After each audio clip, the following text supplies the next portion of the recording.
Welcome back, guys. So here, the SP2. You saw me a couple of weeks ago buy this car, drive down to the port with my mate George, collect it, bring it back. Now, I've been going through it a little bit, and being honest, I kind of decided not to do any YouTube stuff on it. At least I did about a week ago, because I stuck it on my ramp, started going through a few bits, and realised that it's not quite the car I thought it was. Everything mechanically wants going through. The bodywork is okay, but as they restore cars in Brazil, people who know how they like to do things. So yeah, unfortunately a lot of faults there.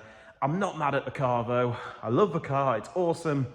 I did, however, buy a driving on the road car that wanted a little bit of work. What I've actually got is a car that definitely wasn't on the road, needs a complete mechanical rebuild. So rather than start trying to get it running right as it was, I thought, okay, let's just do a compression test, which it failed. Basically, 2 of the cylinders have got about 100 PSI, which is passable. 2 of them have about 70, which is a complete fail, really. And then in situ, we tested the end float, and again, it failed. We have about 1.5 millimeters of end float. So yeah, engine needs a complete rebuild. Car needs a complete mechanical rebuild. There's lots of things missing, lots of things wrong. In essence, I felt pretty bad about this car. I discovered it wants a lot more than originally thought. I was quite gutted with a lot of bits of it. However, my outlook has now changed a little bit. 90% of the bodges we can basically just fix and sort. It's all stuff that I wanted to make right in our own way anyway, so it's not such a big deal. And you know what? It's a 50-year-old Brazilian car. It's beautiful, it's all there, it is solid, it's not rusty. Yeah, there's a couple of interesting repairs, but you know what, at the end of the day, I just don't care anymore. I actually just want a car that I can enjoy and drive, and that's exactly what this is going to be. In the background, I've been starting to do little things like actually bolt the body down to the chassis, because would you believe it, was only sort of maybe just over half the amount of bolts holding it together that should have been. Luckily, all the threads and stuff were there. I just needed to actually clean a few areas up, bolt some bits together. So there wasn't actually much wrong there. It was just kind of, I think it had been assembled by someone who's just kind of lazy or forgetful, which obviously means we need to go through everything mechanically. You know, starting from the front to back, we've got to do fuel lines, brake lines, any little bits of suspension, because it's just nothing like right at the moment. So yeah, we're back on with the idea now of doing a little bit of YouTube stuff on this car. Now, it's not getting a big build, and we're not doing anything wild modifications wise, at least not for now. But we are going to focus on getting this thing correct, right as anything, driving fantastic, nice engine in the back, sort all the interior fitment issues out, which again, there is a lot. Stuff just isn't bolted together right, isn't fixed right. The electrics won't going through. None of it's difficult. It's all just time consuming, and apart from the engine, it's not that expensive either. It's just all fitment issues, nuts, bolts, lines, fuel hoses, brake hoses, all that kind of stuff, and it's just whatever. That's not really expensive. The engine is the expensive part. I really wish I didn't have to do that, but let's make lemonade, as they say, and actually go for a cool upgrade there, rather than keeping the stock engine with the stock carburetors. So I took the tank out of the front, and these are the last 2 that I did. These ones here that go from body into the top of the beam. Now, unlike a Beetle that usually bolts in through here, a Type 3 and a Brazilian variant, which is a car we owned a couple of years ago, has this beam where the top mounts on the outside here. But the same rubbers have been used and the same washers as what comes on a Beetle, and they seem to work absolutely fine. But now we're underneath the petrol tank, which I've took out because obviously it had a leak and whatnot. I needed some access from here and there. We found that the steering box, which we already knew about being poor, is actually pretty poor indeed. So this is a brand new steering box. It's already got input shaft play. I don't even know if you can quite see that, but it moves. The input of the steering box moves like a considerable amount, which really there should be nothing. And even on a 50-year-old German box that's done 100,000 miles perhaps, so it's nothing. But this new reproduction one here isn't worth bugger all, unfortunately. It's completely useless. But what I do find hilarious is that they put anti-tamper paint on these. Like, what are we possibly going to do? Take it apart and make it better? We also have some play here. So this here is like a UJ in here, also on the body. This is some sort of supporting bush, which doesn't seem to be doing very much right now. And then this steering rag joint here is well past its best. Also, we've got castle nuts here with no locking pins in them, so all of this basically all wants redoing. But the rest of it, the beam, the track rods, the brakes, etc., all look completely fine. But we're going to go through them anyway. But generally speaking, pull the tank out, and actually under here it's actually quite clean, so I'm quite happy. So now we have an SP2 that's fully bolted together. Every single bolt from the floor pan into the body is in place, tight and good to go. By my count, we fitted 11 extra bolts than what this car came with. They weren't there at all. And we fitted or refitted 4 that were there but weren't particularly fitted right, with the wrong washers, spacers, rubbers, etc. And this moves us on now to the engine, which you'll have seen earlier on in the video. I showed some clips of the compression, which I think it's number 1 and number 3 cylinder. We have basically around 70 psi, which is just no good whatsoever. We also have very leaky carburetors, and if you can see down here, but it's basically like a pool of fuel underneath this one. This one on this side, kind of the same. They're okay carburetors, have obviously been rebuilt at some point. And extra to that, we've got very old, worn, absolutely rock solid, like rock solid fuel line, which has lost all its sort of flexibility. And as a result, all the unions are kind of loose now, you know, because what happens is when this old fuel line goes hard, the connections kind of get loose, and that's where leaks and stuff occur. So I think looking at these are probably at least 10 years old. So all of this, of course, wants doing. Not too concerned about that. Obviously, it just doesn't matter, because what we did find after we found the compression, after we saw the leaking carburetors, is I managed to get a pry bar down here, which obviously that's the front pulley on a Type 1 engine. The Type 3 engine is a bit more hard to get to. We managed to pull the pulley all the way back, and then I put the pry bar in front of it this way, levered it back, and sure enough, it revealed around 1.5 mil by eye anyway of end float, which basically means, if you're not into air-cooled Volkswagens and engines and stuff, any kind of end flow above basically 0.2 of a millimeter kind of means the engine's absolutely past its best. So even if we took this engine out, did a top end rebuild, got the carburetor sorted, went for something nice like Weber's or whatever, we're still running on a bottom end that unfortunately is just kind of had its day. And there's a load of other issues, like this distributor here is loose. It's just not been timed properly. Like, you can still twist it, so that's just not been tightened up. The fuel pump, obviously old mechanical style, that's probably going to want to go because they're not very reliable these days. But yeah, long and short of it, this engine absolutely buggered, unfortunately. So it's got to come out, but it does give us the opportunity to then upgrade to something better. Completely unrelated to anything else, but I did realise earlier why these tyres were going so flat. It's hard to see here, but there's a right egg in this tyre, and obviously it's split right there. Now, all of these are far beyond their best, and I had a look around at the date, which you can find on these, on any tyres, and here you go. These are manufactured in the 50th week of 2004. And the fronts, although in slightly better visual condition, were manufactured on the 34th week of 2005. So these tyres are all at least 20 years old.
easy engine for SP2, and boy oh boy does it have some problems.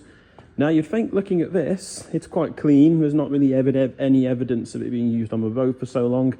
You would think that looks freshly rebuilt, and I think that's exactly what it is. I think somebody's been through this, disassembled it down to nothing and rebuilt this engine fully. But whoever did do it has no idea what they're doing. So as you might have seen in the last video, we went and picked this car up. I got in it, turned the key, it ran, but it ran on probably 2 out of 4 cylinders, didn't sound particularly good. Had no power, and I just thought, oh, well, you know, it's been sitting for a couple of months, it just wants going through, whatever. So started with the basics. Noticed that the carburetors were leaking pretty badly, and obviously have been for a while. A little pool of fuel there, not so bad the other side. So yeah, rather than getting into it too deep straight away, what we did is whip the plugs out and did a compression test. So I think this cylinder here, number 1, and then number 3 or 4, I don't remember which one, had around 70 psi, so that's no good. So that was kind of a disappointment. So at that point then, we knew we'd have to take the engine out to at least do a top end rebuild of it. But I thought, okay, top end needs doing. The bottom end's got to be good. You know, it can't be that bad. Whoever's rebuilt it, surely they've done at least a decent job of the bottom end. But no, we managed to get a pry bar down here in between the pulley and the case and move this backwards and forwards. And what we've discovered is a huge amount of end play, which I could probably even do this by hand now, so no, I can't. Okay. Look at that. It's enormous. I think it's around 3 or 4 mil of end float here. And I did notice when we first ran the car that if I pressed the clutch, it made an awful sort of like scraping noise.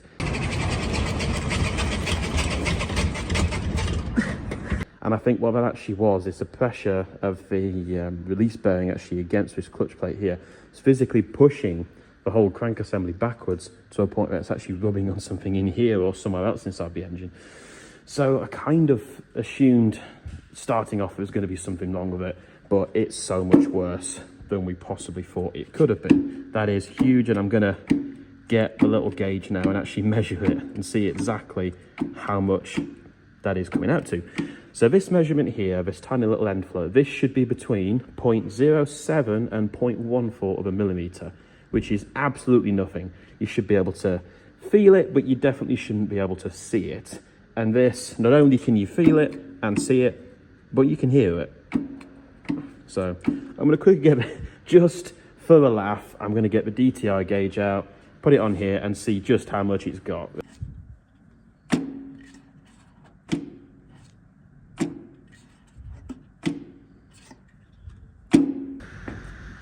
So I should probably explain what the actual problem is with the end float on this engine. And end float on air-cooled engines is something that develops where the main rear bearing in the engine basically kind of becomes loose in its saddle, and it actually begins to move forwards and backwards. It's kind of an inherent design flaw with all air-cooled type 123 motors. It generally happens when an engine's done more than 100,000 miles, something like that. So end float happens quite sort of exponentially. As soon as you get a little bit of play, it doesn't take long for there to be a lot of play. And people fix that by machining the case and fitting an oversized bearing. So they'll do a line bore, a thrust cut, they'll fit an oversized bearing, and bam, you're back to square one. You've got adequate end float, which is set with shims on the flywheel. I mean, it's good for another 100,000 miles. This, however, is obviously a very worn out, very old engine that's done a lot of miles, not been looked after. I think it has been rebuilt, but it's just been rebuilt with probably either the wrong bearing set, an original bearing set, or just something else is very, very wrong with it. So this end flow kind of means this engine is completely buggered. Like I said before, its days are numbered. It really isn't worth messing with unless we completely rebuild it, of course. I mean, just to play a little bit further, I'm going to take the clutch and the flywheel off, and that gives us access to one side of the centre, well, the rear main bearing, which is the one that's at fault here. And by taking this and the clutch off, we'll be able to see the bearing and we can see the movement of it perhaps, and that will basically confirm to us the problem that we've got, which I don't think really at this point it could be anything else. But I have known that there'd be mismatched flywheels to cranks and stuff like that can cause a weird end flow issue. But I think, to be honest, this is just, we've just got to start again.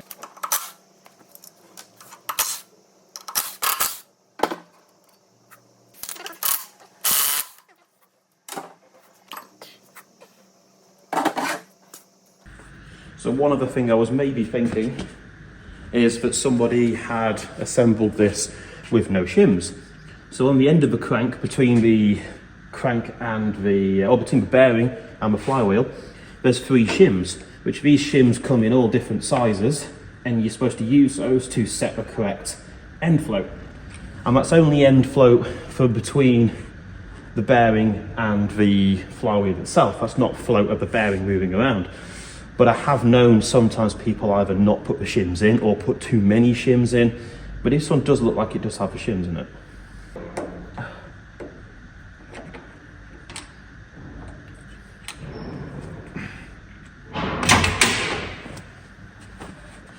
Maybe the oil isn't very clean. I said maybe it's done no miles. Maybe it's done some. Who knows? Shims, we have 3 shims. That's a bad thing. I was hoping we'd have no shims and that would be the problem. Yeah, so far it looks like it should. So this here, you see the silver part is the rear main bearing or the front main bearing, depends on which way you look at the engine. And this moving around in the engine case is what causes the excessive end float that you find on a type 1, 2 or 3 engine. So what I've got to do now is go to the other end of the engine, push the pulley, so the actual crank pulley inwards and outwards, and see if that moves. And I can't see from here, so I'm going to have to watch back the footage afterwards. Oh God, that's a lot of movement.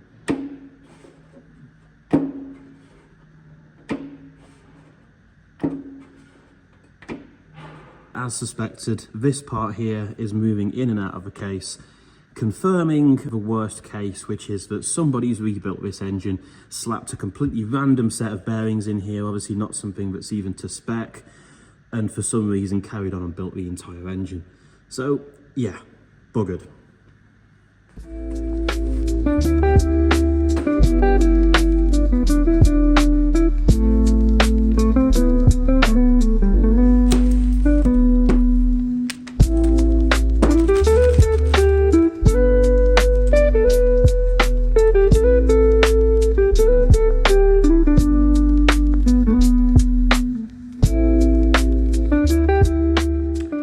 So yeah, long and short of it, this engine's got an awful lot of problems. However, everything you kind of see on the outside bar the carburetors, we are going to be using again. The flywheel is buggered. It's just got a lot of pitting in it. It really isn't that good to go.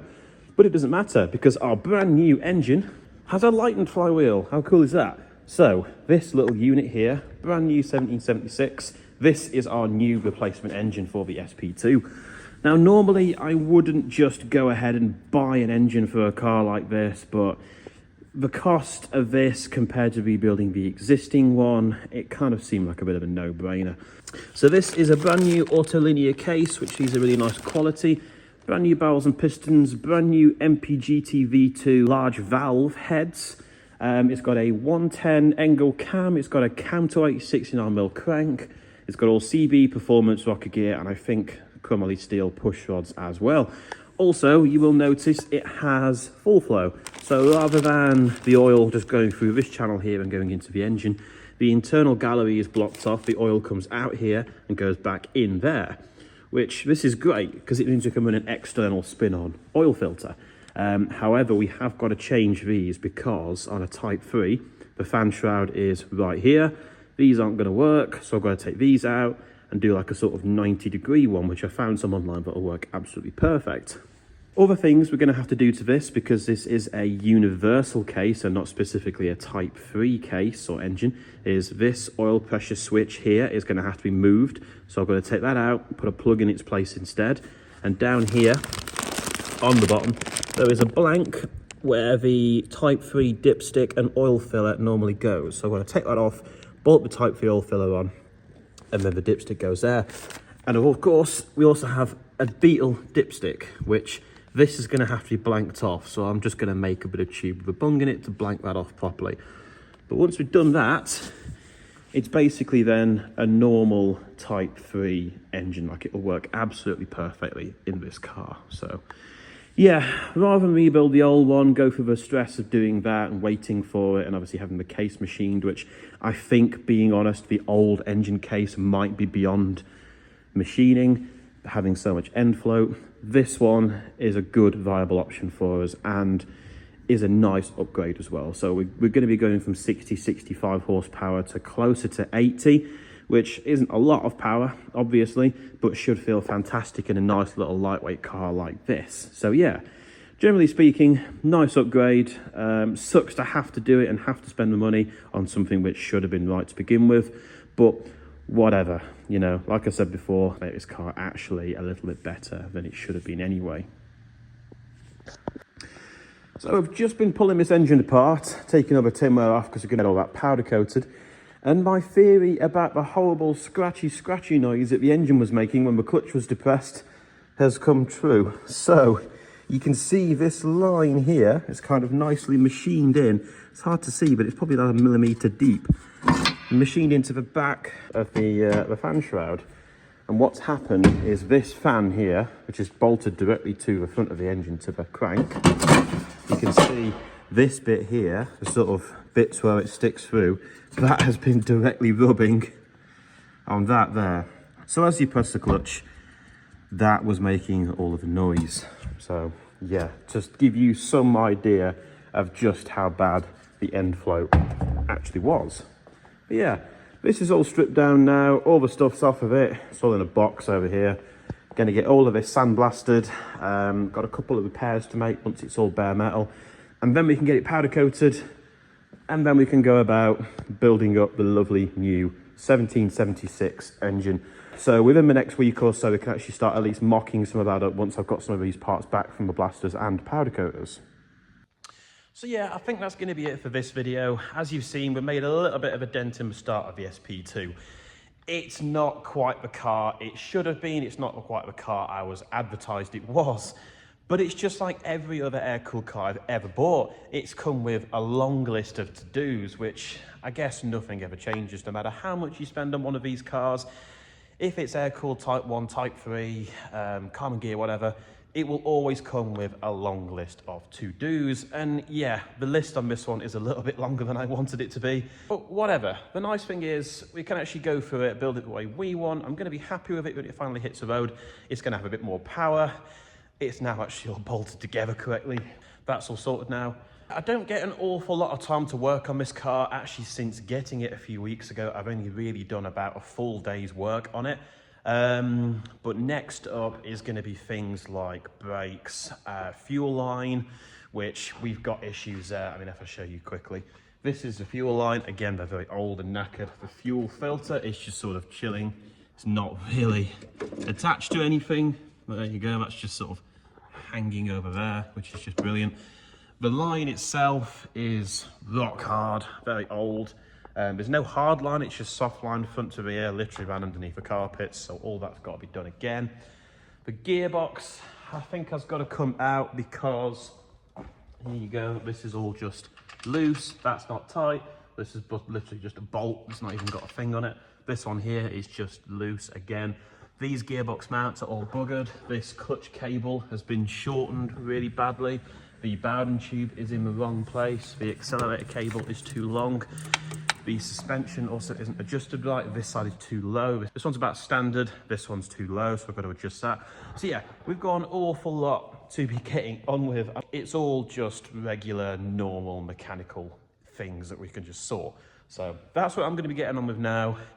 Next video, I'm going to get the rest of the interior out, start running the fuel line, maybe some brake line, and we'll go from there. But for this one, thank you very much for watching. We made a little bit of progress to start. I wasn't sure if I was going to do an SP2 video because there was just a lot of faults with this.